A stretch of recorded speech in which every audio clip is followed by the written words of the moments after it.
Drama के starting में हम यहाँ पर लू को देखते हैं, जहाँ पर उसे कभी नहीं पता था कि उसकी लाइफ में इतना बड़ा प्लॉट ट्विस्ट और फ्लिप आ जाएगा। असल में यहाँ पर उसके मॉम डैड की डेथ हो चुकी थी। उसके मॉम डैड उस कार में थे जिस कार में यहाँ पर उसकी मॉम और उसके स्टेप डैड का झगड़ा हो रहा था।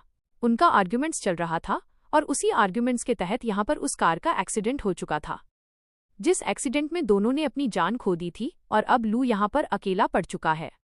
जहाँ पर फैमिली के नाम पर लू के पास सिर्फ और सिर्फ उसके अंकल होते हैं, जो कि अब यहाँ पर लू की कस्टडी लेंगे।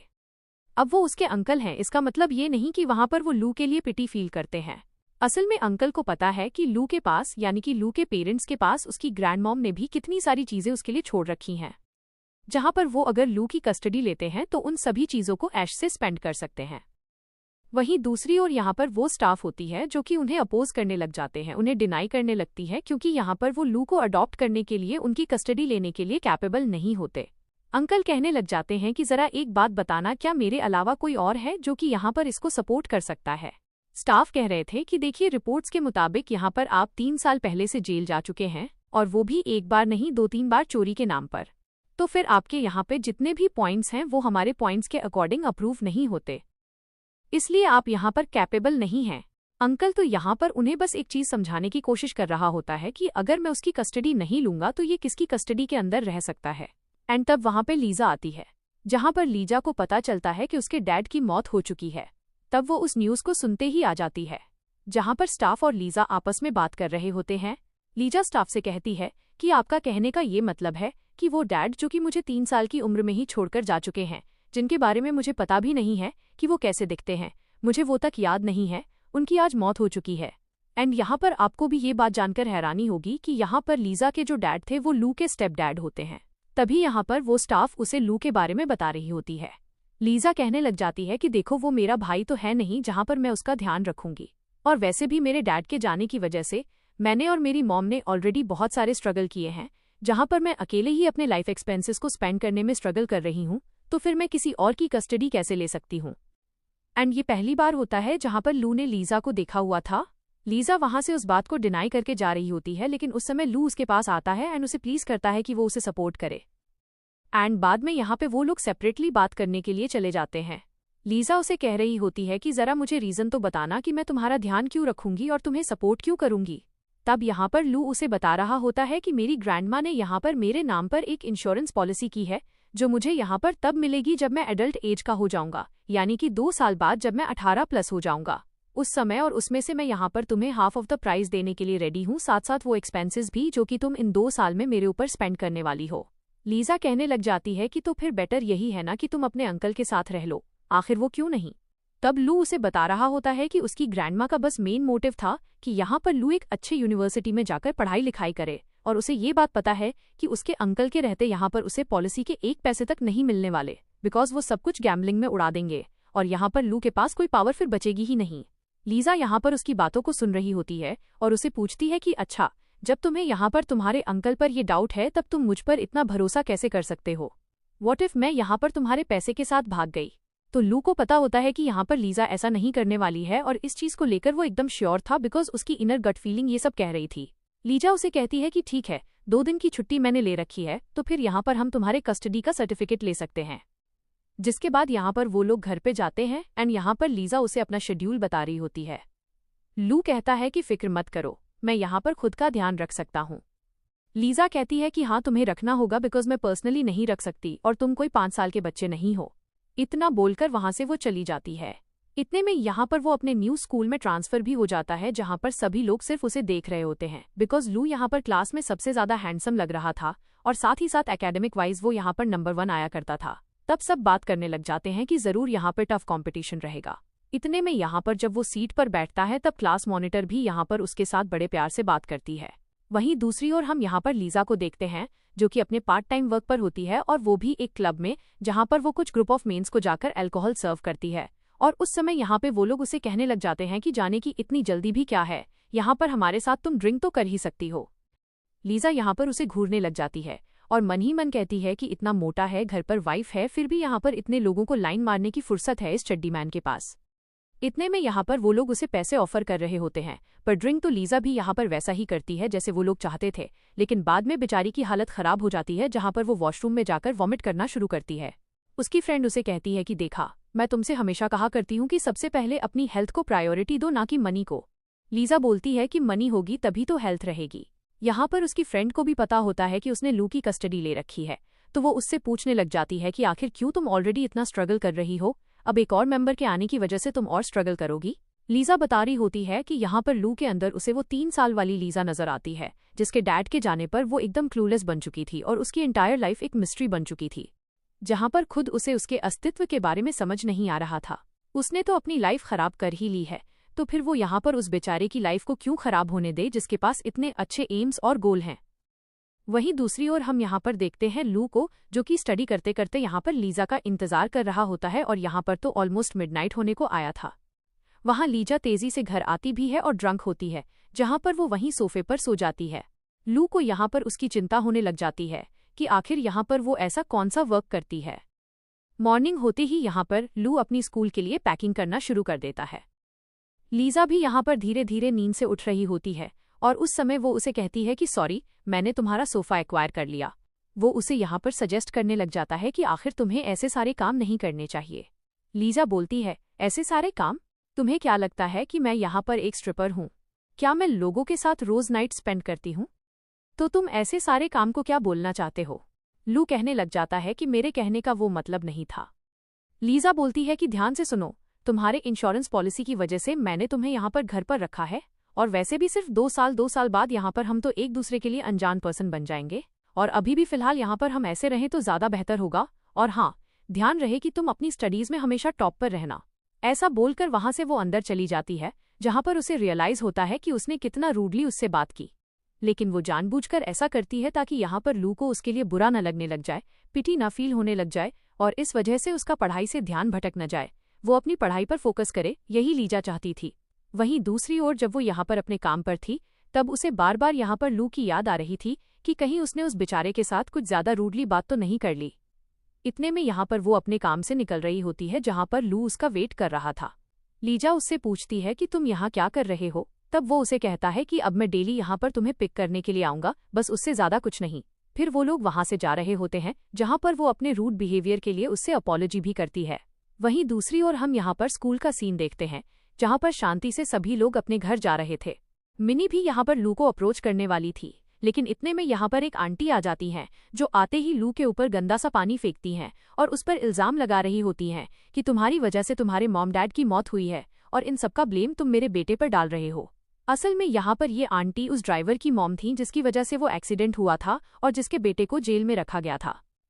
सभी के सामने यहाँ पर लू का तमाशा खड़ा हो जाता है। वहीं दूसरी ओर फू अपने रिजल्ट को देख रहा था, जहाँ उसे देखकर बहुत गुस्सा आ रहा था, क्योंकि लू के आने की वजह से उसका कॉम्पिटिशन बढ़ चुका है। गुस्से में तो यहाँ पर वो उसे फाड़ भी देता है। मिनी लू को यहाँ पर अप्रोच नहीं करती, क्योंकि उसे लग रहा था कि शायद ये मोमेंट लू के लिए कुछ ज्यादा ही सेंसिटिव है। दूसरी ओर शाम हो जाती है, जहाँ लू इस बार लीजा को पिक करने के लिए आया नहीं था। जब लीजा घर जाती है, तब लू वहां से बाहर निकल रहा होता है। लू कहता है कि सॉरी, वो मैं अपने फ्रेंड्स के साथ बाहर गया था, इसलिए आज आना मैं भूल ही गया। लेकिन यहाँ पर लीजा उसके कपड़ों को नोटिस करती है, जिन्हें लेकर लू सस्पिशियसली वहां से चला जाता है और लीजा समझ जाती है कि जरूर वो कुछ तो छुपा रहा है। अगले दिन जैसे ही लू स्कूल के अंदर जाता है, वैसे ही वो अपने डेस्क को नोटिस करता है, जहां उसके ऊपर ढेर सारे भद्दे शब्द लिखे हुए थे और साथ ही उसके सारे बुक्स भी फेंके गए थे। उसे पता होता है कि ये सब कुछ किसने किया है, लेकिन वो फू के पास जाकर अपने लिए स्टैंड नहीं ले पाता, क्योंकि वो लीजा के लिए कोई प्रॉब्लम्स क्रिएट नहीं करना चाहता। वो शांति से जाकर अपने बुक्स को समेटने लगता है और तभी वहां पर लीजा आ जाती है, जो सीधे फू के पास चली जाती है, क्योंकि उसे भी समझ आ जाता है कि ये हरकत किसकी थी। वो आकर फू के डेस्क को नीचे गिरा देती है और उसके बैग को ऊपर से नीचे फेंक देती है और कहती है कि ये मेरी तुम्हारे लिए वार्निंग है। फू कहता है कि तुम्हें पता भी है कि मेरे डैड कौन है? लीजा बोलती है कि हाँ, बहुत अच्छे से पता है कि तुम्हारे डैड कौन है और वो प्राइवेटली क्या करते हैं वो भी पता है। अब तुम खुद सोचो, अगर तुम्हारे डैड की पर्सनल डिटेल्स और तुम्हारी बुली करने वाली डिटेल्स बाहर जाएंगी तो किसका नाम ज्यादा खराब होगा? ये सुनकर फू की बोलती बंद हो जाती है।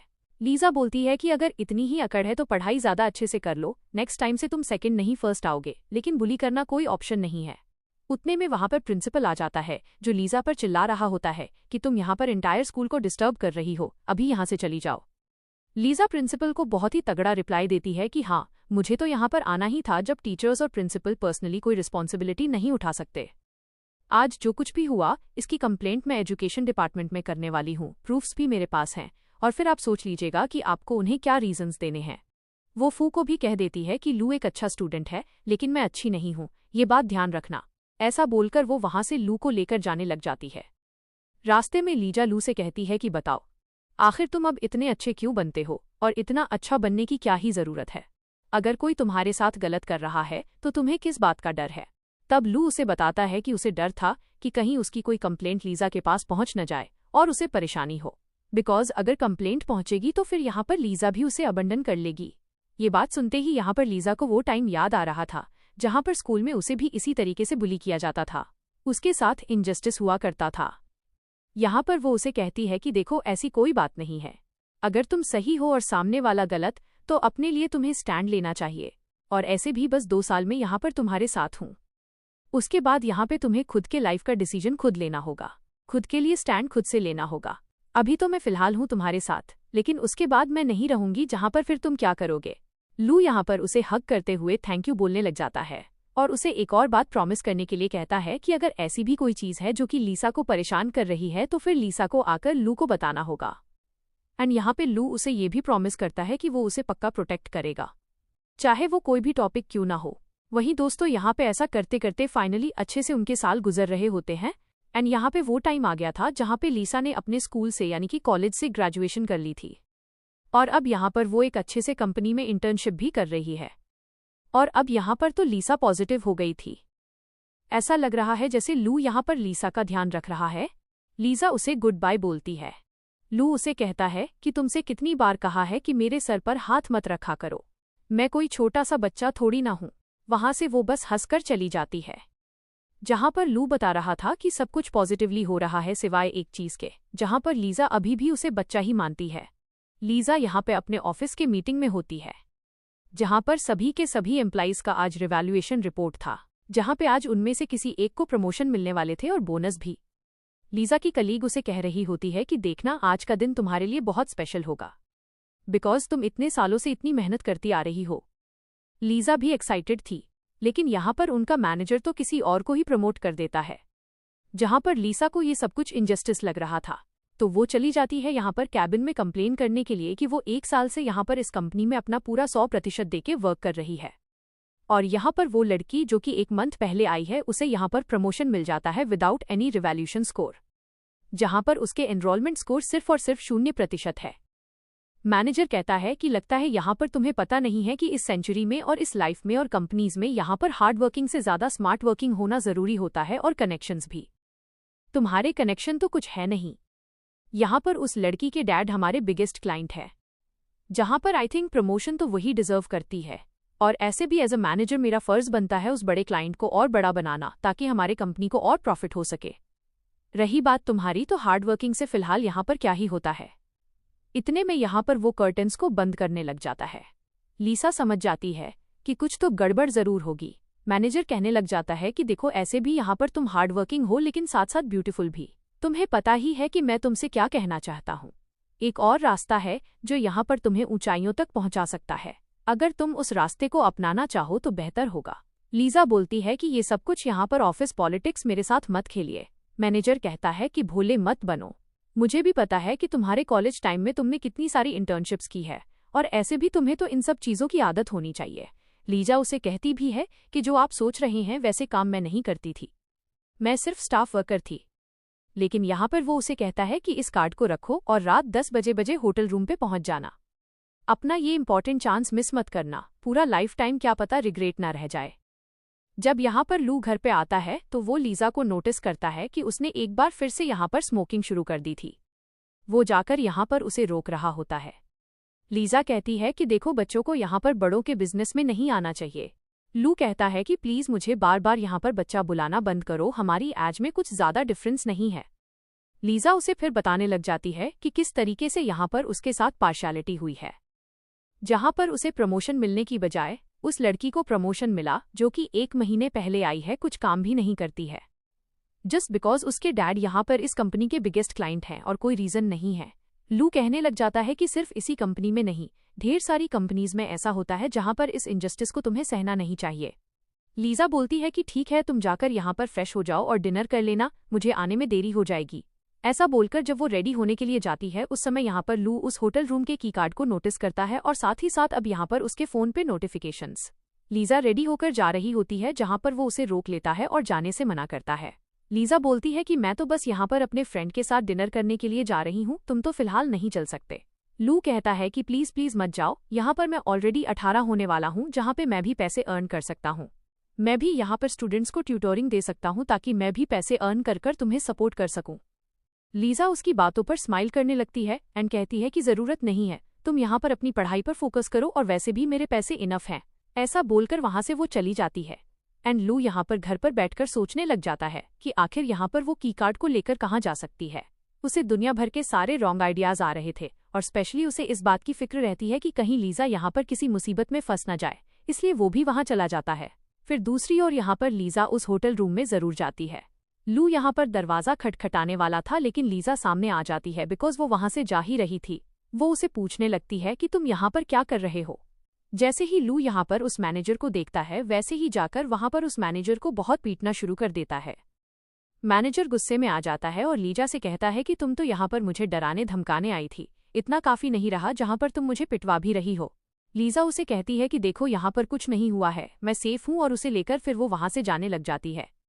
यहाँ पर उसका सबसे पहला क्वेश्चन यही होता है कि आखिर तुम्हें कैसे पता चला कि मैं इस जगह पर आई हुई हूँ। लू फिर उसे बता रहा होता है कि उसने यहाँ पे होटल के की कार्ड को देख लिया था और रूम नंबर को भी। लीजा बोलती है कि विच मीन्स तुम्हें ऐसा लगता है कि मैं यहाँ पर अपने आप को सेल कर दूंगी सिर्फ वो एक मामूली से प्रमोशन लेने के लिए। एंड हमें फिर यहाँ पर फ्लैशबैक का सीन दिखाया जाता है। जब यहाँ पे लीजा उस होटल में जाती है उस समय यहाँ पर खुद ब खुद मैनेजर उससे आकर क्लोज होने की कोशिश करता है, बट लीजा उसे शावर लेने के लिए बोल देती है।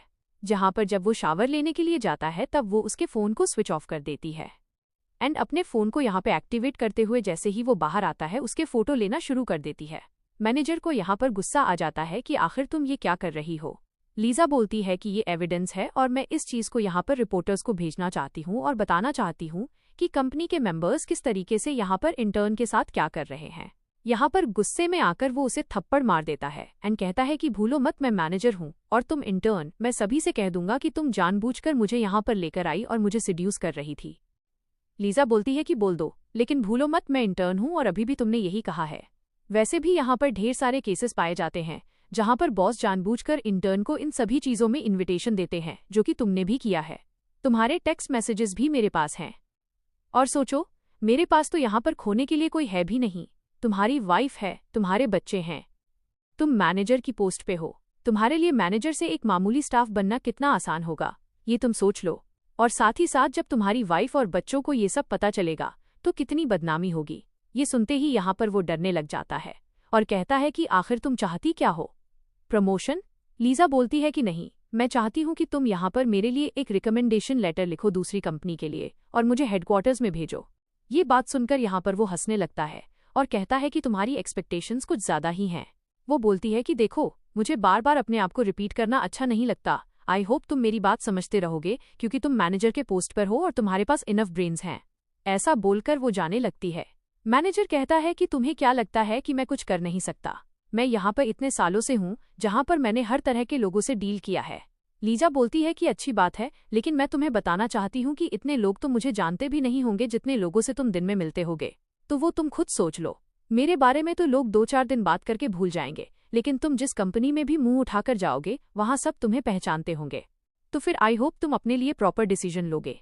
ऐसा बोलकर वो जाने लगती है और उसी समय वहां पर लू आ गया था। हम यहाँ पर प्रेजेंट में आते हैं जहाँ पर लू लीजा पर चिल्ला रहा होता है कि आखिर तुम ये सारी बातें मुझे पहले भी बता सकती थी, लेकिन वहां पर तुम अकेले जाने की क्या जरूरत थी? वो एक मर्द है और तुम एक औरत। यहाँ पर फिजिकल वाइज तुम्हारे पास उतनी पावर्स नहीं होती। अगर वो तुम्हारे साथ कुछ गलत करता तो तुम प्रॉब्लम में आ सकती थी और शायद उस दरवाजे के बाहर कभी नहीं निकल पाती। लीजा बोलती है कि इतना दिमाग मुझे भी है। लू कहता है कि नहीं, नहीं है। अगर होता तो मेरी बात को तुम जरूर सुनती और जरूर याद रखती।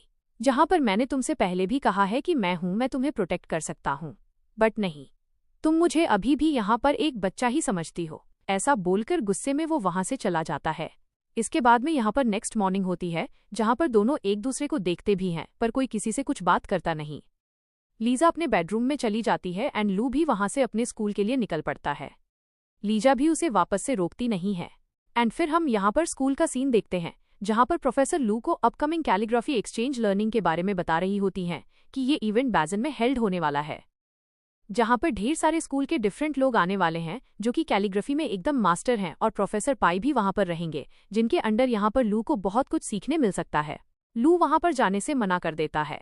प्रोफेसर कहती हैं कि देखो, आई नो कि तुम्हारी फैमिली कंडीशन कैसी है, सिचुएशन क्या है, और मुझे पता भी है कि आखिर तुम इतने सारे कॉम्पिटिशन्स को क्यों अवॉइड करते आ रहे हो। ये सारे कॉम्पिटिशन्स यहाँ पर तुम्हारे लिए बहुत इंपॉर्टेंट हैं, पर फिर भी कंडीशंस की वजह से तुमने सभी को रिजेक्ट किया है, क्योंकि उसकी फीस तो लगती है। लेकिन इस बार मैंने खुद से तुम्हारा रजिस्ट्रेशन किया है, जहां पर जो रजिस्ट्रेशन फीस थी वो वेव्ड ऑफ हो चुकी है। तुम्हें पे करने की भी कोई जरूरत नहीं है, और आई थिंक तुम्हें यहाँ पर ऐसे कॉम्पिटिशन्स में जाना ही चाहिए जो कि तुम्हारे लिए बहुत यूजफुल हैं। यहाँ पर वो प्रोफेसर से पूछ रहा होता है कि आखिर ये कितने दिनों के लिए है, तब वो उसे बताती हैं कि एंटायर 1 वीक। एंड यहाँ पर लू अपना डिसीजन बना लेता है कि वो जाएगा, बिकॉज यहाँ पर उसे लग रहा होता है कि अगर वो 1 वीक यहाँ पर लीजा से दूर रहेगा तो लीजा को यहाँ पर एटलीस्ट शांति तो मिल पाएगी। उस समय यहाँ पर फू आ जाता है, जो कि उससे पूछने लग जाता है कि आखिर तुम्हें हुआ क्या है। इतने टाइम से यहाँ पर तुम कंपटीशन में जाने के लिए ना बोल रहे थे और अब अचानक से तुम जाना चाहते हो, आखिर तुम करना क्या चाहते हो। लू यहाँ पर उसे कहने लग जाता है कि लगता है तुम्हें डर लग रहा है कि मैंने कंपटीशन में जाना शुरू कर दिया तो फिर वापस से यहाँ पर तुम धीरे धीरे नीचे चले जाओगे अपने स्कोर वाइज। फू कहने लग जाता है कि पता है मुझे, पैसे की वजह से तुम यहाँ पर कंपटीशन में जाते नहीं थे, लेकिन लगता है यहाँ पर तुम्हारी सिस्टर ने अलग ही अपनी चीजों को यूज कर दिया है पैसे कमाने के लिए। ये सुनते ही यहाँ पर लू को गुस्सा आता है, जहाँ वो फू को बड़े जोर से पंच मारता है और उन दोनों की यहाँ पर फाइट हो जाती है। जब यहाँ पर लू घर पर जाता है तब यहाँ पर लीजा उसकी चोट को नोटिस करते हुए पूछने लग जाती है कि आखिर ऐसा क्या हुआ था। लू यहाँ पे कुछ बता नहीं रहा था। लीजा उसे वापस से पूछती है, तब वो उसे कहने लग जाता है कि जरूरत नहीं है, मैं यहाँ पर खुद का ध्यान खुद से रख सकता हूँ। लीजा को पता होता है कि वो अभी भी गुस्से में है, जहाँ पर वो भी उसे बिना कुछ बोले चली जाती है। लू को रियलाइज होता है कि उसे यहाँ पर लीजा के साथ ऐसी बातें नहीं करनी चाहिए थी, और यहाँ पर वो उसे टेक्स्ट कर देता है उसके अपकमिंग समर कैंप के बारे में। लीजा उसे कह रही थी कि ठीक है, पर तुम्हें ये सब कुछ मुझे बताने की जरूरत नहीं है। एंड साथ साथ यहाँ पर वो उसे कुछ पैसे भी ट्रांसफर कर देती है, जो पैसे वो उसे वापस से ट्रांसफर कर देता है, ये कहते हुए कि पैसे की जरूरत नहीं है, फीस वेव्ड ऑफ हो चुकी है। वहीं दूसरी ओर वो चला जाता है अपने समर कैंप में, जहां पर वे लोग इस कंपटीशन की शुरुआत कर लेते हैं। फू भी वहां था, लेकिन फू का एंटायर फेस यहाँ पर पूरा का पूरा ब्लैक नीला दिख रहा था, क्योंकि यहाँ पर लू ने उसे इतना पीटा जो हुआ था। एंड वो साथ साथ यहाँ पर लीसा होती है, जो कि अपने डिजाइन पर कॉन्टिन्यूसली फोकस कर रही थी और देर रात तक काम भी। कंपटीशन खत्म होने पर यहाँ पर लू लीसा को टेक्स्ट करना चाहता था, पर वो उसे नहीं कर पाता। सेम थिंग लीजा के साथ भी होती है, जहां वो लू से पूछना चाहती थी कि आखिर वो वापस कब आ रहा है, बट वो यहाँ पर टेक्स्ट को बिना भेजे ही वहीं पर सो जाती है। एंड ऐसा करते करते यहाँ पे दिन बीत जाते हैं एंड लू वापस आ जाता है। जहां पर लीजा जब बाहर जाती है वो देखती है कि वो ऑलरेडी पढ़ रहा है, तो वो उसे इग्नोर कर यहाँ पे रेस्ट रूम में चली जाती है और सोचती है कि आखिर वो उससे बात कैसे करेगी। फिर दूसरी ओर यहाँ पर लू को लीजा की चिल्लाने की आवाज आती है, तो वहां पर वो उसे पूछता है कि तुम ठीक तो हो। लीजा बताती है कि हाँ, बस मेरा एंकल ट्विस्ट हो गया। एंड फिर यहाँ पर वो उसकी मदद करने लगता है, जहां पर वो उसे उठाकर उसके बेडरूम तक लाता है। फिर ऑयल से यहाँ पर उसके पैर की मसाज करने वाला था। लीसा उसे मना करने लगती है, ये कहते हुए कि मैं खुद से कर लूंगी, बट यहाँ पर लू उसकी बातों को सुनता नहीं और मसाज करने लगता है। एंड तभी यहाँ पर वो टॉपिक को स्टार्ट करती है एंड कहती है कि सचमुच तुम बड़े हो चुके हो और बहुत स्ट्रांग भी, जहां पर मुझे तुम्हारी बातें सुन लेनी चाहिए थी। लू यहाँ पर उसे कह रहा होता है कि मेरे पास तुम्हारे लिए गिफ्ट है, एंड वहां पर वो उसे अपना गोल्ड का मेडल दिखाता है। यहाँ पर लीजा उसे अप्रिशिएट करने लग जाती है। लू उसे कहता है कि अब मैं फर्स्ट प्राइज जीत चुका हूं, तुम्हें नहीं लगता कि तुम्हें मुझे यहाँ पे कुछ रिवॉर्ड देना चाहिए। वो उसे बोलती है कि ठीक है, जो मांगना है मांगो, तुम रेड एनवेलप भी मांग सकते हो। एंड यहाँ पर लू उसे बस अपने हेड को पैट सहलाना करने के लिए बोलता है, जहां पर लीजा तुरंत ही अपने हाथ उठा लेती है और उसे जाकर सोने के लिए बोल देती है।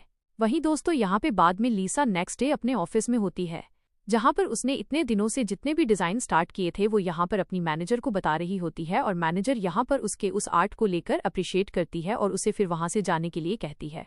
जहां पर उसकी कलीग उसे बता रही थी कि सचमुच तुम अभी अभी यहाँ पर हेडक्वार्टर्स में शिफ्ट हुई हो और तुम्हारे वर्क को देखकर मैं भी बहुत इंस्पायर्ड हो रही हूँ। तुम्हें पता है हम तो हमारी मैनेजर को डेविल समझते थे बिकॉज वो हमारे डिजाइन कितना ज्यादा रिवाइज करने के लिए कह रही थी, पर तुम्हारे डिजाइन्स कितना जल्दी वो अप्रूव कर लेती है, विच मीन्स यहाँ पर हमारे डिजाइन में कुछ तो कमी है। लीसा बोलती है कि फिक्र मत करो, तुम भी यहाँ पर अपनी प्रैक्टिस जारी रखो और तुम्हारे भी डिजाइन्स एक दिन एकदम परफेक्ट बन जाएंगे। उसकी कलीग उसे बता रही थी कि हाँ, लेकिन फिलहाल यहाँ पर मेरा तो मेरे बॉयफ्रेंड के बर्थडे पर कुछ ज्यादा ही फोकस है। तब लीसा को यहाँ पर याद आता है कि लू भी बहुत जल्दी यहाँ पर 18 साल का होने वाला है, जहाँ पर लीसा को भी उसे बर्थडे गिफ्ट तो देना ही होगा। तब वो यहाँ पर उससे पूछने लग जाती है कि आखिर हम लड़कों को बर्थडे पे क्या दे सकते हैं।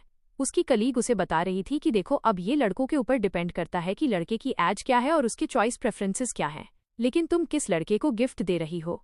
लीजा बोलती है कि बस है एक छोटे भाई जैसा। वैसे यहाँ पर लीजा जब घर पर आती है तब उसे कलीग की कही बात याद आती है, तो वो उसके स्टडी डेस्क पर चली जाती है कुछ हिंट्स ढूंढने के लिए कि आखिर लू को क्या पसंद हो सकता है। वहां पर बुक्स के अलावा तो कुछ नहीं होता और कुछ ऐसी स्टिकी नोट्स पर लिखी चीजें थीं जो सिर्फ पढ़ाई से रिलेटेड थीं। इतने में वहां पर लू आ जाता है और लीसा घबराने लगती है। लू उसे कहता है कि तुम वहां क्या कर रही हो। लीसा बोलती है कि बस एक्सप्लोर कर रही थी, कुछ ज्यादा ही बुक्स है ना, तो देख रही थी कि आखिर वो बुक्स कौन से हैं। ऐसा बहाना बनाकर वो वहां से चली जाती है, पर लू समझ जाता है कि कुछ तो अजीब है। जब लू अपने डेस्क पर आता है तब देखता है कि उसका दराज ड्रॉअर आधा खुला हुआ था। उस दराज के अंदर वो अपने अडॉप्शन के पेपर्स देखता है। तब उसे लग रहा होता है कि शायद लीजा इसे ही ढूंढ रही होगी। फिर वो कैलेंडर में डेट देखता है और उसे याद आता है कि वो 18 साल का होने वाला है। जब नेक्स्ट डे लू अपने स्कूल के लिए निकलता है उस समय वो उसी आंटी को नोटिस करता है। आंटी इस बार अपना मुंह छुपाना शुरू कर देती है। लू उसे कहता है कि आप मुझे ढूंढते ढूंढते मेरे घर तक आ गई हैं। आंटी बोलती है कि मैं तुमसे नहीं, लीजा से मिलने के लिए आई हूँ। लू हैरान हो जाता है कि आखिर आंटी लीजा को कैसे जानती हैं। तब वो उसे कहने लग जाती है कि लगता है तुम्हारी सो कॉल्ड सिस्टर ने तुम्हें बताया नहीं है कि हम पहले भी मिल चुके हैं। हमें यहाँ पर फ्लैशबैक का सीन दिखाया जाता है जहाँ पर जब आंटी अपने घर की ओर जा रही थी उस समय वहाँ पर लीसा उनका इंतजार करती है और अपना इंट्रोडक्शन देती है। आंटी कहने लग जाती है कि अच्छा, लगता नहीं था कि उसके सारे फैमिली मेंबर्स मर गए होंगे, लेकिन तुम बच गई हो। लीसा कहती है कि देखिए आपका बेटा जेल में है उस एक्सीडेंट की वजह से, उन दोनों की डेथ की वजह से, और इसमें लू की कोई गलती नहीं है। आंटी कहने लग जाती है कि गलती है, उसके माँ बाप की वजह से मेरा बेटा जेल में है और मुझे इतने स्ट्रगल करने पड़ रहे हैं, इसलिए उसे भी सजा काटनी चाहिए और स्ट्रगल करना चाहिए। लीजा उसे कड़ाई से कहती है कि उसका स्ट्रगल करना या ना करना ये आपके ऊपर नहीं है। आप कोई गॉड नहीं है जहाँ पे किसी और के लाइफ के डिसीजंस आप लेंगी। यहाँ पर लीजा उन्हें कार्ड ऑफर कर रही होती है जिसके अंदर 20,000 येन होते हैं। आंटी बोलती हैं कि इतने थोड़े पैसे लेकर मैं करूंगी क्या।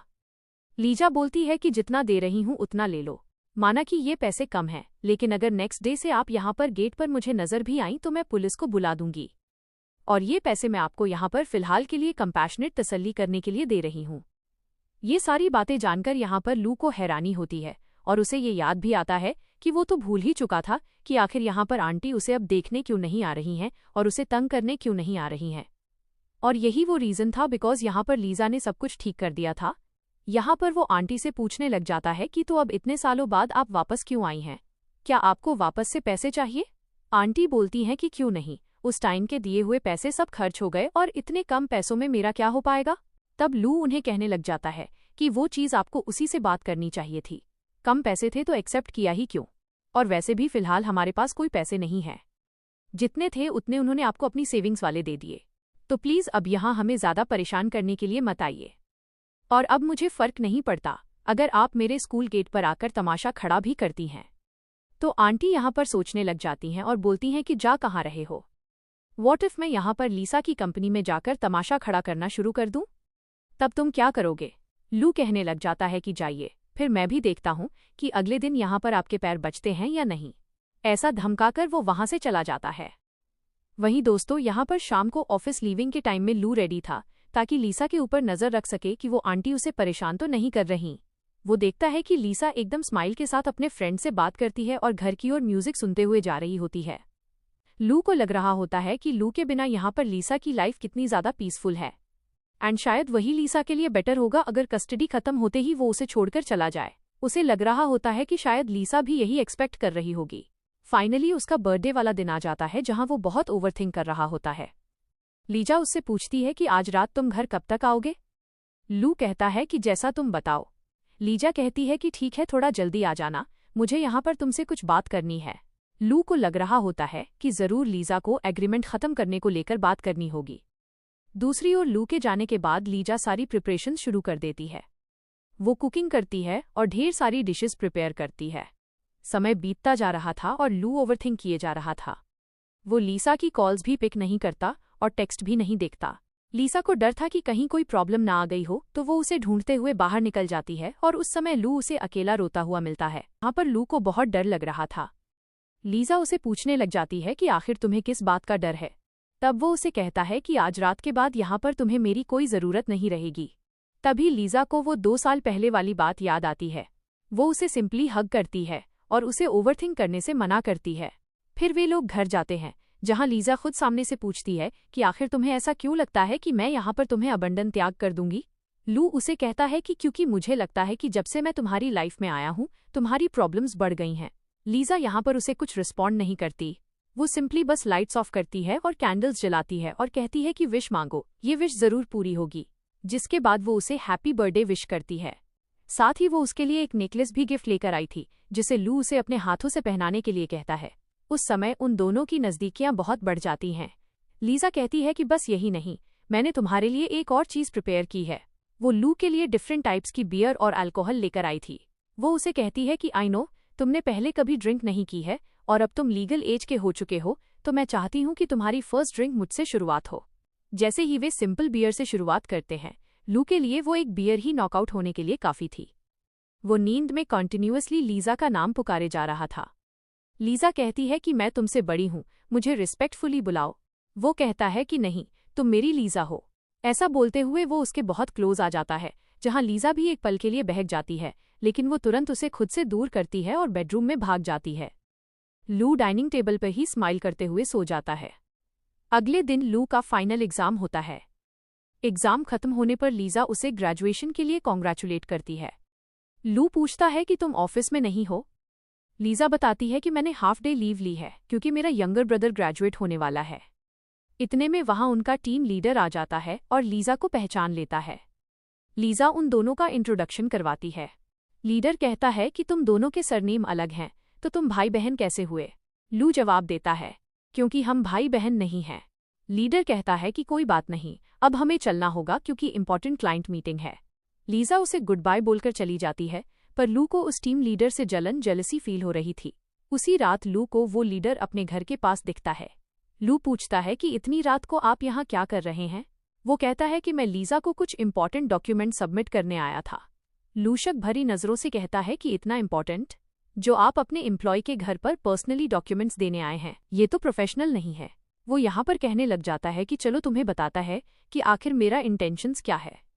उस समय यहाँ पर लू को गुस्सा आ रहा होता है, बिकॉज उसे समझ आ रहा था कि ये लीडर यहाँ पर लीसा को पसंद करता है। वो उसे जाते पूछने लग जाता है कि क्या आपको यहाँ पर कभी डाउट नहीं होता मेरी और लीसा के रिलेशनशिप के बारे में। तब वो उसे कहने लग जाता है कि किस बात का डाउट, तुम दोनों डेट थोड़ी ना कर सकते हो। और ऐसा बोलकर वहां से वो चला जाता है। जब यहाँ पर लू घर पर आता है तब यहाँ पर वो लीसा को बता रहा होता है कि वो लीडर उसे पसंद करता है, और इस बारे में भी यहाँ पर लीसा को पता था। लू कहने लग जाती है कि तुम कोई एक्शंस नहीं लेना चाहती। लीसा बोलती है कि क्या एक्शंस लूं, ऐसे भी यहाँ पर टीम लीडर बहुत अच्छे हैं, उसकी पर्सनैलिटी भी अच्छी है, लेकिन फिलहाल आई डोंट थिंक कि मैं यहाँ पर उस एज में हूँ जहाँ पे मैं किसी को डेट कर सकती हूँ, और शायद से धीरे धीरे फीलिंग्स कन्वर्ट भी हो जाए, लेकिन मुझे इन सब का कुछ पता नहीं है। उसे समझाने की कोशिश कर रहा होता है कि फीलिंग्स डेवलप नहीं होती। वो अंदर से आ जाती है। वो उसे कहती है कि देखो मुझे इन चीज़ों से कुछ फर्क नहीं पड़ता, और प्लीज़ मुझे मेरे काम के टाइम डिस्टर्ब मत करो। ऐसा बोलकर दरवाजा बंद कर देती है। लू भी सोच में पड़ जाता है कि अगर लीसा को इन चीज़ों से प्रॉब्लम नहीं है तो मुझे भी नहीं होना चाहिए। मैं क्यों इतना सोच रहा हूँ। अगले दिन यहाँ पर लीसा अपने ऑफिस में होती है, जहाँ पे इतने में यहाँ पर उसकी वो कलीग वाली फ्रेंड आती है जो आकर उसे कहती है कि जल्दी चलो, यहाँ पर एक हैंडसम सा मॉडल आया है इंटर्नशिप के लिए, तुम्हें यहाँ पर उसे देखना ही होगा। जब वो वहाँ पर जाती है तब सभी के सभी लड़कियाँ वहीं पर खड़ी होती हैं। जहां पर मैनेजर उस लड़के को वेलकम कर रही थी और वो लड़का कोई और नहीं बल्कि यहाँ पर लू ही होता है। फिर मैनेजर यहाँ पर सभी को उसे इंट्रोड्यूस करवाती है कि हमारा टेम्परेरी बेसिस के लिए मॉडल होगा, मेजरमेंट्स और सब कुछ इसके अकॉर्डिंगली लेना। सभी लोग उसे यहाँ पर बड़े वार्मली वेलकम करते हैं और उसके हैंडसम फेस की तारीफ करने लग जाते हैं। फिर लीजा यहाँ पर उसे पर्सनली बात करने के लिए बुलाती है एंड कहती है कि आखिर तुम यहाँ पर क्या कर रहे हो। लू कहने लग जाता है कि मैं तो अपने समर टाइम्स की इंटर्नशिप कर रहा हूँ। उन्हें मॉडल की जरूरत थी, मैं हैंडसम और टॉल हूँ, इसलिए मैंने यहाँ पर अप्लाई किया था और मुझे मिल चुका। लीजा कहती है कि तो फिर तुमने मुझे बताया क्यों नहीं।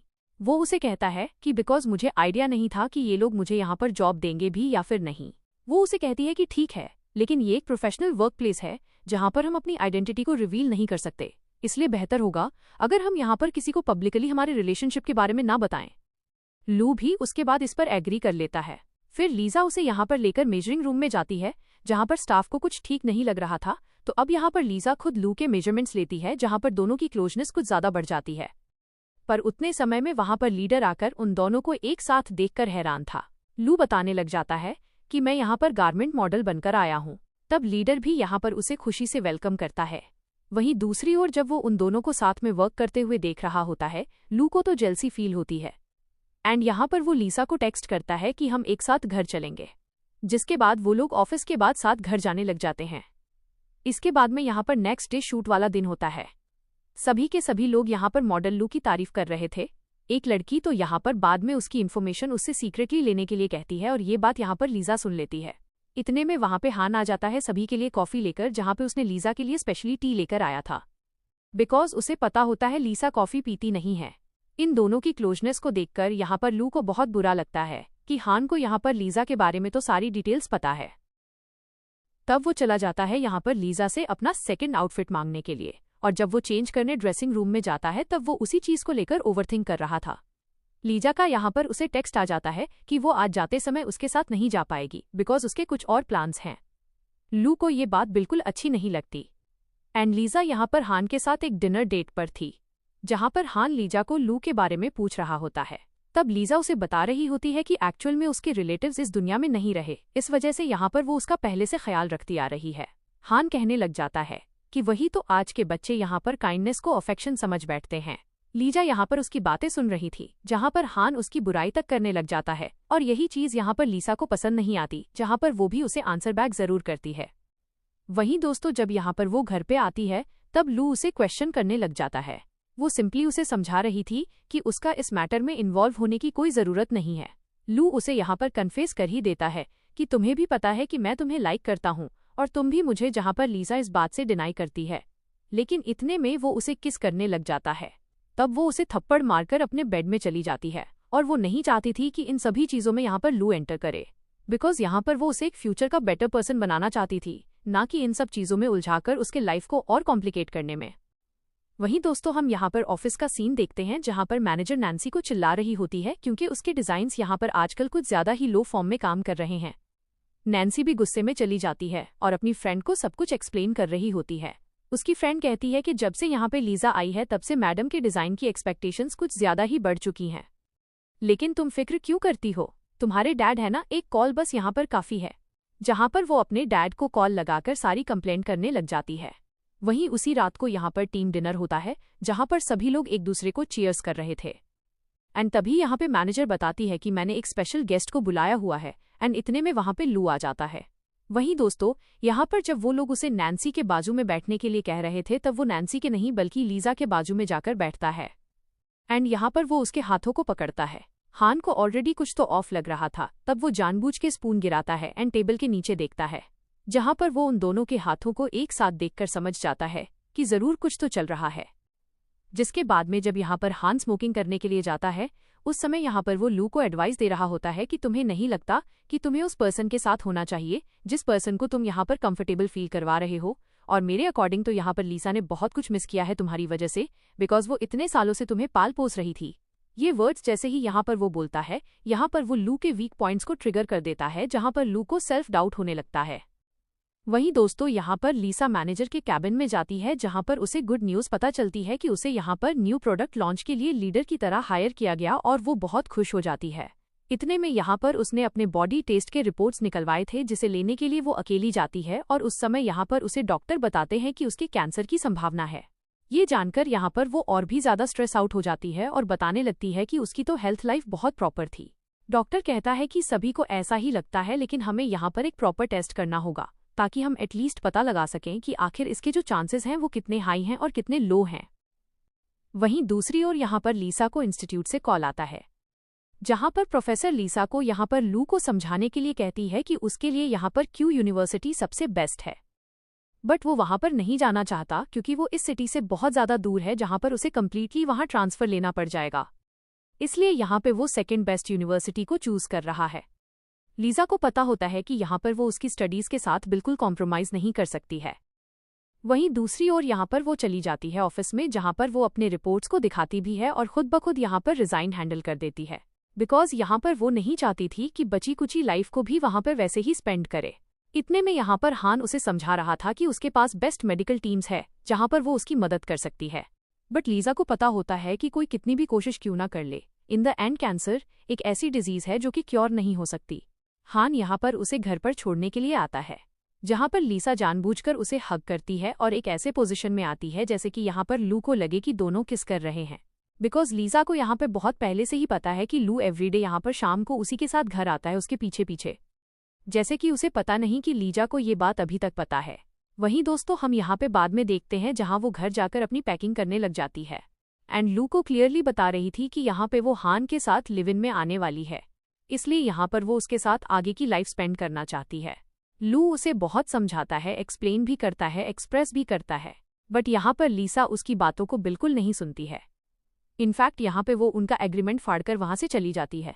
फिर भी यहाँ पर लू उसके पीछे आ रहा था, जहाँ पर वो एक पल रुक जाता है एंड लीजा यहाँ पर हान से कह रही होती है कि अगर नेक्स्ट टाइम वो तुमसे मिलने के लिए आए तो उसे बता देना कि मैं यहाँ पर कहीं और शिफ्ट हो चुकी हूँ और उसे ये कार्ड भी दे देना। वहीं दोस्तों हम यहाँ पे देखते हैं लू को, जो कि यहाँ पर बहुत साल बाद अभी भी सेम उतना ही हैंडसम था एंड उसे यहाँ पे अवार्ड दिया जा रहा था, जहाँ पे वो सभी को अपनी स्पीच दे रहा होता है। और वहीं दूसरी ओर यहाँ पर लीजा होती है, जो कि एक कोस्टल साइड पे अपना स्मॉल सा रेस्टोरेंट चला रही थी। यहाँ पर उसकी फ्रेंड्स भी उसके साथ वर्क कर रही होती हैं, जहाँ पर लीजा की लाइफ सिंपली गुजर रही होती है। साथ साथ यहाँ पर हान भी उसे इतने सालों बाद मिलने के लिए आया था, जहाँ पर वो उसके जाने के बाद उसे उस दिन के बारे में बता रहा होता है जब वो यहाँ पर लू को वो कार्ड वापस देने के लिए गया था। लू ने यहाँ पर हान से बहुत रिक्वेस्ट की थी, बट यहाँ पर हान ने उसकी बात बिल्कुल नहीं मानी थी। वहीं दोस्तों यहाँ पर आगे लू बता रहा था कि उसे यहाँ पर काम से एक स्मॉल कोस्टल रीजन में जाना पड़ेगा, जहाँ पर जाकर उसे अपने आगे के डेटा और वर्क्स मिल सकते हैं, जिस वजह से यहाँ पर उनका प्रोजेक्ट कंप्लीट हो सकता है। लू भी यहाँ पर निकल पड़ता है अपनी इस न्यू जर्नी के लिए, जहाँ पर वो उसी कोस्टल एरिया में जा रहा था जहाँ पर लीसा रहा करती है और अपना रेस्टोरेंट चलाती है। इतने में यहाँ पर वो खुद की सेल्फ ट्रिप पर निकल पड़ता है, जहाँ पर उसे आके रियलाइज होता है कि दुनिया कितनी शांत भी हो सकती है और पीसफुल भी। एंड वो उसी कैफे में चले जाता है जिस कैफे में यहाँ पर लीसा वर्क किया करती है, जहाँ पर वो उसे असिस्ट करती है। इतने में यहाँ पर कैफे का लैंडलॉर्ड आ जाता है, जो कि यहाँ पर लीजा के लिए ढेर सारे फ्लावर्स लेकर आया था। और उसके बाद उसे यहाँ पर लू एक बात समझ जाता है कि यहाँ की जो कोई भी ओनर है उसकी एज इतनी हो चुकी है, लेकिन अभी भी उसने यहाँ पर कोई शादी की ही नहीं है। और यहाँ पर तो वो ढेर सारे फ्लावर्स रख के जाता है। लू के निकलने के जस्ट तुरंत बाद यहाँ पे लीजा भी कैफे के अंदर आ जाती है। वहीं दोस्तों यहाँ पर बाद में वो स्टाफ बता रहे थे कि अरे वो जो पर्सन आया था वो अपना ग्लासेस भूल कर जा चुका है। लीजा तुरंत ही यहाँ पर उसे वो ग्लासेस देने चली जाती है, जहाँ पर वो उसे जैसे ही बुलाती है लू उसकी आवाज से उसे पहचान जाता है एंड जाते ही यहाँ पर वो उसे हग करने लग जाता है। लीजा को सचमुच बिलीव नहीं हो रहा था कि दुनिया इतनी ज्यादा छोटी है कि वो लू से मिल रही है। जिसके बाद में तो यहाँ पर लू उसे लेकर तुरंत ही चला जाता है यहाँ पर डॉक्टर के पास चेकअप करवाने के लिए, बिकॉज उसे यहाँ पे लीजा के कैंसर के बारे में बाद में मालूम पड़ा था। इस वजह से यहाँ पर वो हान से इतनी रिक्वेस्ट कर रहा होता है कि वो उसे लीजा का पता बता दे, ताकि जाकर यहाँ पे वो उसका ध्यान रख सके, बिकॉज अब तक यहाँ पर लीजा ने उसका बहुत ध्यान रखा हुआ है और यहाँ पर जो वो उसके लिए फील करता है उसलिए भी। तभी यहाँ पर डॉक्टर्स बता रहे थे कि पास्ट लाइफ में यहाँ पर आपने 4 सर्जरी करवाई हैं, जिसके बाद में यहाँ पर आपके वाइट ब्लड सेल्स एकदम परफेक्टली काम कर रहे हैं, तो फिलहाल यहाँ पर कोई भी मेजर इश्यूज नहीं है। तब जाकर यहाँ पर लू को तसल्ली मिलती है। लू यहाँ पर लीसा को अपने साथ चलने के लिए कहता है, बट लीसा मना कर देती है। तो वो उसे कहता है कि ठीक है, एटलीस्ट मैं तुम्हें यहाँ पे घर तो ड्रॉप कर ही सकता हूँ। जहां पर घर ड्रॉप करने के बहाने वो तो उसके घर के अंदर ही घुस आता है एंड कहता है कि मेहमान को इतना जल्दी भगाया नहीं जाता, मेरा मन तो यहीं पर रुकने का है। लीजा बोलती है कि जो करना है करो, और ऐसा बोलकर यहाँ पर वो अंदर की ओर चली जाती है। सोते वक्त यहाँ पर लीजा को नींद नहीं आ रही थी, बिकॉज कॉन्टिन्यूसली उसके दिमाग में यही चल रहा था कि यहाँ का मौसम बहुत ज्यादा ठंडा होता है और अगर वो सोफे पे सो जाए विदाउट एनी ब्लैंकेट तो पक्का उसे सर्दी पड़ जाएगी। तो वो जाकर यहाँ पर उसे ब्लैंकेट ओढ़ा रही होती है और उस समय यहाँ पर लू को देखकर उसे रियलाइज होता है कि लू कितना ज्यादा बदल चुका है। वो एकदम डिफरेंट, एक ग्रोन अप मैन जैसा दिख रहा है। इतने में यहाँ पर लू उसे पकड़ लेता है और उसे यहाँ पर सॉरी बोलने लग जाता है। लीसा कहती है गलती यहाँ पर हम दोनों में से किसी की भी नहीं है, इसलिए सॉरी बोलने की भी जरूरत नहीं है। एंड बाद में यहाँ पर वो बेडरूम में चली जाती है। फिर दूसरी ओर यहाँ पर मॉर्निंग हो जाती है जहाँ पर लू वहां से जा चुका था ऐसा लीसा को लग रहा होता है। वहीं कहीं यहाँ पर लीसा खुश भी थी और अपसेट भी। इतने में यहाँ पर एक स्टाफ आ जाती है लगेज को डिलीवर करने के लिए। लीसा बता रही थी कि नहीं तो मेरे सारे लगेज मेरे पास ही हैं, इतना सारा लगेज मैं न्यूली क्यों ही बाय करूंगी। बट तब यहाँ पर लू आ जाता है जो कि किचन में था एंड यहाँ पे वो कहता है कि मेरा लगेज है। लीजा कहती है कि इस लगेज का क्या मतलब है। लू कहने लग जाता है कि क्या मतलब हो सकता है, मैं यहाँ पर तुम्हारे साथ रहने के लिए आया हूँ और वो क्या है ना, मेरे पास कुछ काम नहीं है, मैं अपनी छुट्टियों पे चल जाऊं। लीजा बोलती है कि झूठ बोलना बंद करो, तुम्हें क्या लगता है इतने सालों में मुझे यहाँ पर तुम्हारे बारे में पता नहीं होगा कि तुम कितने बड़े स्टार बन चुके हो और तुम्हारे पास तो यहाँ पर सांस लेने की भी फुर्सत नहीं है, तो तुम यहाँ पर अपना वैकेशन मनाने के लिए आए हो। लू उसे कहता है कि बिलीव नहीं होता तो तुम वैकेशन मेरे साथ भी स्पेंड कर सकती हो, मुझे एक भी कॉल्स नहीं आएंगे। लीजा बोलती है कि जो करना है करो बट मुझे डिस्टर्ब मत करो। वहीं दूसरी ओर यहाँ पर लू चला जाता है उसके कैफे में जहाँ पर वो वहाँ के स्टाफ से मिलता है और वो उसे एक बॉक्स गिफ्ट कर रहा था जिसके अंदर कोई पीस रखी होती है। वो स्टाफ यहाँ पर लू को देखकर हैरान हो जाती है जहाँ पर वो उसे पहचान जाती है। लू उसे बताने लग जाता है कि कल मैं यहीं आया था और तुम्हारे हाथ की कॉफी मुझे बहुत पसंद आई थी। स्टाफ यहाँ पर मन ही मन सोचने लग जाती है कि मुझे बिलीव नहीं हो रहा, इतना बड़ा एक्टर और मॉडल मुझे यहाँ पे आकर गिफ्ट दे रहा है, वो बस एक कॉफी के लिए। जरूर यहाँ पर बात कुछ और ही होगी। वो उसे कहने लग जाती है कि देखो आई अंडरस्टैंड कि तुम्हें कॉफी पसंद आई, बट जस्ट बिकॉज तुम्हें कॉफी पसंद आई है इसका मतलब ये तो नहीं है ना कि लड़की भी पसंद आ जाएगी। हाँ, मैं सिंगल हूँ, लेकिन फिलहाल मुझे यहाँ पर किसी रिलेशनशिप पर फोकस नहीं करना है। अब तुमने गिफ्ट दिया तो है, मैं एक्सेप्ट नहीं करना चाहती, पर इतने प्यार से दिया तो मुझे लेना पड़ेगा। लेकिन तुम फिक्र मत करो, यहाँ पर जिस टाइम मुझे लगेगा कि मैं डेट करने के लिए परफेक्टली फिट हूँ तब मैं तुम्हें बता दूंगी, तब हम डेटिंग करना शुरू कर सकते हैं। वो क्या है ना, फिलहाल यहाँ पर मैं अपने आप पर थोड़ा फोकस करना चाहती हूँ। लू यहाँ पर उसकी बातों को सुनकर हंसना चाहता था बट वो नहीं हंसता, वरना बेचारी का कॉन्फिडेंस लूज हो जाएगा। वो उसे समझाता है कि एक्चुअल में मुझे यहाँ पर तुम्हारी बॉस में इंटरेस्ट है, जहाँ पर तो लड़की का पोपट ही हो जाता है। तब वो उसे बताने लग जाता है कि किस तरीके से यहाँ पर वो और लीजा एक दूसरे को जानते हैं, कैसे मिले हैं, जहाँ पर वो लीसा को सारा फेवर वापस लुटाना चाहता है और यहाँ पर वो जेन्युइनली उसे कितना पसंद करता है। तो वो उससे कहती है कि बात ऐसी है तो तुम मुझे क्यों गिफ्ट दे रहे हो, लीसा को गिफ्ट दे दो। वो उसे कहता है कि हाँ पर तुम उसके फ्रेंड जैसी हो तो मुझे तुम्हें रिश्वत तो देनी पड़ेगी ना, ताकि तुम यहाँ पर मेरी हेल्प कर सको। वहीं दोस्तों यहाँ पर लीजा अपने कुछ डिजाइन पर वर्क कर रही होती है जहाँ पर उसे कॉल आने लग जाते हैं अलग अलग कंपनी से। लीजा सोचने पड़ जाती है कि मैंने तो कोई एप्लीकेशन डाला नहीं है तो इतने सारे लोग क्यों मुझे यहाँ पर कॉल किए जा रहे हैं। तभी यहाँ पर वो चली जाती है लू से मिलने जहाँ पर वो बीच साइड में बैठा हुआ था।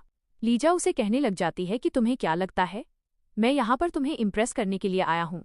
बिल्कुल भी नहीं, मैं तो यहाँ पर अपनी शांति पीस के लिए आया हूँ, और वैसे भी तुमने मुझे छोड़ा था तो फिर मैं तुम्हारे पास वापस कैसे आ सकता हूँ। लीजा इस बात को सुनकर हैरान थी और कहती है कि ठीक है, बट मैंने तुमसे एक बार भी वैसे कोई बातें की नहीं हैं। इतने में वो उससे कुछ पूछने वाली थी, लेकिन तब तक रिपोर्टर्स भागते हुए आ जाते हैं जहाँ लू लीजा को लेकर भागने लग जाता है। वहाँ दूसरी ओर दोनों एक दूसरे के बहुत ज्यादा क्लोज हो जाते हैं, जहाँ लू कहता है कि ठीक है मैं झूठ बोल रहा था, मैं एक्सेप्ट करता हूँ कि मैं यहाँ पर तुम्हारे लिए ही आया हूँ और मेरे लिए तुम्हारा आंसर जानना बहुत जरूरी है। लीजा बोलने लग जाती है कि इन सब चीजों से क्या ही फर्क पड़ता है। लू कहता है कि मुझे फर्क पड़ता है, बहुत फर्क पड़ता है, बहुत डिफरेंस हो जाती हैं चीजें। लीजा उसे कहने लग जाती है कि मैं तुमसे 4 साल बड़ी हूँ। लू कहता है कि तो इसमें क्या हो गया, क्या तुमने कभी ऐसी कोई शादी नहीं देखी है जहाँ लड़की लड़के से 4 साल बड़ी हो? इसमें बस तुम मुझसे 4 साल बड़ी हो तो इसका मतलब ये थोड़ी ना कि तुम मेरी मॉम बन जाओगी या ग्रैंड मॉम बन जाओगी। इतनी भी बड़ी नहीं हो तुम मुझसे। हाँ, माना कि तुम जल्दी बूढ़ी हो जाओगी एज कम्पेयर टू मी, लेकिन कोई बात नहीं, तब भी मैं तुम्हें पसंद किया करूंगा। इतने में यहाँ पर दोनों एक दूसरे को किस करने लग जाते हैं, जिसका मतलब था कि लीजा इस चीज को अप्रूव कर रही है। अगले दिन मॉर्निंग होती है, जो लू के लिए अब तक की सबसे बेस्ट मॉर्निंग थी। वो लीजा से कह रहा था कि देखा, मेरी वजह से तुम्हारी मॉर्निंग अच्छी हो रही है ना। सुबह सुबह उठकर तुम एक हैंडसम फेस देखोगी तो दिन भी तुम्हारा इतना ही अच्छा जाने वाला है। फिर बाद में लीजा अपने डिजाइन्स पर वर्क कर रही होती है, जहां एक बार फिर से उनके बीच का रोमांस शुरू हो जाता है। शाम को लू उसे एक स्पेशल जगह पर लेकर जाता है, यानी बीच पर, जहां वो फायरवर्क्स करवाता है। लीजा को वो चीजें बहुत पसंद आती हैं। वहीं दोस्तों, अगले दिन जब लीजा शॉप पर जाती है, तब वहां ढेर सारे गिफ्ट्स पड़े हुए थे, जिन्हें लू ओपन करने से मना कर देता है और लीजा से कहता है कि नहीं, इन सबको हम बाद में ओपन करेंगे। बाद में वो स्टाफ से कहकर उन सभी को फेंकने के लिए कह देता है। हम यहाँ एक पर्सन को देखते हैं जो अजीब पैकेजिंग को देखकर उस बॉक्स को ओपन करता है, बट उसके अंदर मरे हुए चूहे, रैट्स थे। असल में ये सब कुछ रिपोर्टर्स की वजह से हो रहा था, जहां उन्होंने लीजा के फेस को तो ब्लर कर दिया था, लेकिन लोगों को यहाँ का लोकेशन मिल चुका था। लू के फैंस ये सारे थ्रेड्स लीजा को भिजवा रहे होते हैं। बाद में लू अपने असिस्टेंट को कॉल कर सब कुछ मैनेज करने के लिए कहता है। लीजा ये सारी बातें सुन लेती है। यहाँ लू उसे एक बार फिर से धूम्रपान करते देख उस पर अपसेट हो जाता है। लीजा उसे समझा रही थी कि देखो, प्रीवियसली मैंने तुम्हें इसलिए हाँ नहीं कहा था क्योंकि तुम्हारी लाइफ का सवाल था। तुम उस एज में थे जहां तुम्हारा करियर या तो बन सकता था या डिस्ट्रॉय हो सकता था। और अब जब करियर बन गया है तो इसका मतलब ये नहीं कि चीजें हमेशा कंसिस्टेंट रहेंगी। अप्स एंड डाउन्स आएंगे और मैं उसका रीजन नहीं बनना चाहती। लू उसे हग कर लेता है और कहता है कि देखो, हम जो एक दूसरे के लिए महसूस करते हैं वो रियल लव है। अप्स एंड डाउन्स आते रहते हैं और ऐसा भी नहीं है कि मेरा करियर जीरो से स्टार्ट हो रहा है। मुझे पता है मैं क्या और किसके लिए कर रहा हूँ। ये चीज में हम यहाँ पर गलत बिल्कुल नहीं है। वहीं दोस्तों, यहाँ पर असिस्टेंट भी लू से मिलने के लिए आ जाता है, जहां पर वो उसे कह रहा होता है कि तुम्हारी गर्लफ्रेंड तो है बहुत ब्यूटीफुल, लेकिन प्रेस कॉन्फ्रेंस में तुम्हें यहाँ पर अपने फैंस को सब कुछ एक्सप्लेन करना होगा। अब तुम्हें झूठ बोलना है या पार्शली सच, ये सब कुछ तुम्हारे हाथों में है। नेक्स्ट डे यहाँ पर वो कॉन्फ्रेंस करता है, जहां पर सभी के सामने वो सारी चीजों को एक्सेप्ट कर जाता है कि वो डेट कर रहा है। सभी लोग इस बात को सुनकर हैरान थे, लेकिन लू यहाँ पर एक ऐसी मोटिवेशनल स्पीच उन्हें देता है, एक्सप्लेन करते हुए कि वो भी एक खुद ह्यूमन है, उसकी भी खुद की एक लाइफ है। माना कि उसके फैंस उसे लव करते हैं, बहुत प्यार करते हैं, लेकिन वो उसकी आर्ट कला की वजह से करते हैं। कल को अगर यहाँ पर उसके पास कुछ नहीं होता तो उसके फैंस उसके पास कभी नहीं आते। यहाँ पर उसकी खुद की एक लाइफ है, जहाँ पर उस लाइफ को पर्सनल चॉइस से स्पेंड करना उसका भी पर्सनल चॉइस है, जिसकी फ्रीडम यहाँ पर उसे मिलनी चाहिए। और एक ट्रू फैन वही होता है जो कि यहाँ पर अपने आइडल को रिस्पेक्ट करे, उसके डिसीजंस को रिस्पेक्ट करे, और उसी चीज में वो सही है ना कि गलत। वहीं दूसरी ओर यहाँ पर समय आ जाता है जहाँ पर लू को अपने सिटी में वापस जाना पड़ता है। लीजा यहाँ पर उसे गुड बाय कह रही थी, पर लू उसे कहता है कि इतना जल्दी नहीं, मेरे पास यहाँ पर तुम्हारे लिए एक सरप्राइज है। वो वहां से चला जाता है, जहां पर सभी लोगों को लग रहा था कि उसके उस प्रेस कॉन्फ्रेंस के बाद में सभी लोगों का बहुत ही ज्यादा नेगेटिव रिव्यू होगा, लेकिन नहीं, लोग तो अब और भी ज्यादा मोटिवेटेड फील करने लग गए हैं यहाँ पर उसके उन सभी स्टेटमेंट से, और साथ साथ यहाँ पर सभी लोगों ने उसे रिस्पेक्ट करना और एडोर करना और भी चालू कर दिया, जहां पर कंपनी के शेयर्स तेजी से बढ़ते जा रहे थे। इतने में यहाँ पर उसकी एक न्यू अपकमिंग मूवी भी आ रही होती है, जो कि नॉवेल बेस्ड थी। उस समय यहाँ पर वो एक और इंटरव्यू करता है, जहां पर इंटरव्यूअर उसे उसकी गर्लफ्रेंड के बारे में पूछ रही होती है। वो उसे बता रहा होता है कि मुझे थैंक यू तो सबसे पहले अपने फैंस को करना चाहिए, जिन्होंने मेरी बात को समझा और उसे अप्लाई किया अपने रियल लाइफ में। और रही बात गर्लफ्रेंड की, तो वो तो फिलहाल के लिए हिडन ही रहेगी, एंड उसे बड़े अच्छे तरीके से वो उसे अप्रिशिएट करता है। वहीं बाद में यहाँ पर वो लीजा को लेकर उसी घर में आ जाता है, जिस घर में यहाँ पर वे लोग बहुत पहले से रहा करते थे। यहाँ पर लीजा को उसका ये सरप्राइज बहुत पसंद आता है, और लू उसे कह रहा था कि फिक्र मत करो, यहाँ इस जगह के बारे में किसी को नहीं पता, यहाँ सिर्फ मैं और तुम रहने वाले हैं, जहाँ पर तुम अपनी लाइफ के डिजाइनर कॉन्सेप्ट के साथ कंटिन्यू कर सकती हो और मैं अपनी लाइफ के साथ में। बट हाँ, अगर फिर टाइम मिले तो मेरे लिए भी प्लीज कुछ डिजाइन कर लेना। लीजा उसकी बातों पर हंसने लग जाती है, जहाँ पर लीसा को एक ऐसी एंडिंग मिलती है जो कि यहाँ पर लीसा ने एक्सपेक्ट बिल्कुल नहीं की थी, और लू को एक ऐसी एंडिंग मिलती है जो कि यहाँ पर लू एकदम शुरुआत से एम करता आ रहा था। और इसी के साथ ये ड्रामा यहीं पर खत्म हो जाता है।